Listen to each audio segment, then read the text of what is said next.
Човешката душа е едно от най-големите таинства на съществуването. Тя представлява енергийно поле, малка овална сфера, изградена от любов и светлина. Душата няма физическа форма в материалния свят, но притежава определена структура и вибрационна честота.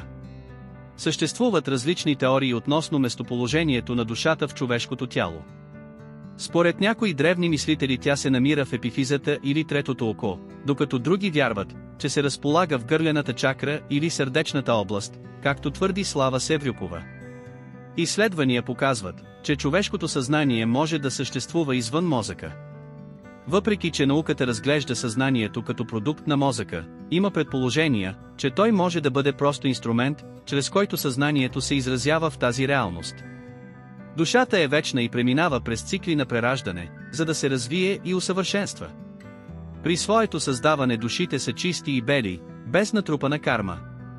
В момента, в който се въплътят в тяло, те поемат лична отговорност за своята съдба. Свободната воля ръководи тяхното пътешествие, като всяко действие води до натрупване на положителна или отрицателна карма. Душата има етерна и енергийна природа и може да променя своя свят според нивото си на развитие или деградация. Смята се, че сродните души се разпознават по цвят, което показва тяхната близост и духовно сходство. Душата е посредник между тялото и духа. След физическата смърт на тялото тя продължава своето съществуване в други измерения. Според различни духовни учения, душата комуникира с човека чрез интуицията, изпращайки сигнали и насоки в критични моменти от живота. Кога душата влиза в тялото? По този въпрос съществуват различни теории. Някои вярват, че това се случва между третия и четвъртия месец на бременността, докато други предполагат, че тя влиза в тялото при самото раждане. Според някои вярвания, когато Създателят твори душите, те пребивават в нирвана, състояние на пълно блаженство и хармония.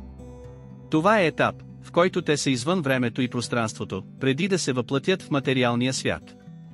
Душата е вечен пътешественик, който се ражда, развива и върви към съвършенство. Тя носи в себе си подсъзнателната информация и своя опит, натрупан през многото си животи.